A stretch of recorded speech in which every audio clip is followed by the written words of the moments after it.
జెండా బీకేస్తా అన్నారు. వాళ్ళు ఇప్పుడు పార్టీ కార్యాలయానికి టూలెట్ బోటు పెట్టుకుని పారిపోయే పరిస్థితి. పార్టీ లేకుండా చేస్తా అన్నారు, అడ్రస్ లేకుండా పోయే పరిస్థితి. వై నాట్ 175 అన్నారు. ప్రజలు ప్రతిపక్ష హోదా కూడా ఇవ్వని పరిస్థితి.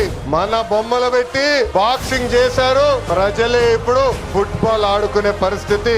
ఏ తప్పు చేయని మన అధినేత చంద్రబాబు నాయుడు గారు బంధించారు. ప్రజలు ఏకంగా ఆ నాయకుడిని ప్యాలెస్ లో పెట్టి తాళాలేసి లాక్ చేసే పరిస్థితి.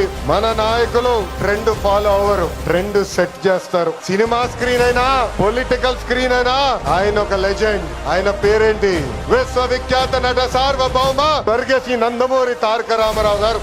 ఎన్టీఆర్ అంటే 3 అక్షరాలు కాదు. ఎన్టీఆర్ అంటేనే ఒక ప్రభంజనం. ఆయనే రాముడు, ఆయనే కృష్ణుడు, ఆయనే భీముడు, ఆయనే అర్జునుడు, ఆయనే కరుణుడు, ఆయనే ప్రజల గుండెల్లో దేవుడు.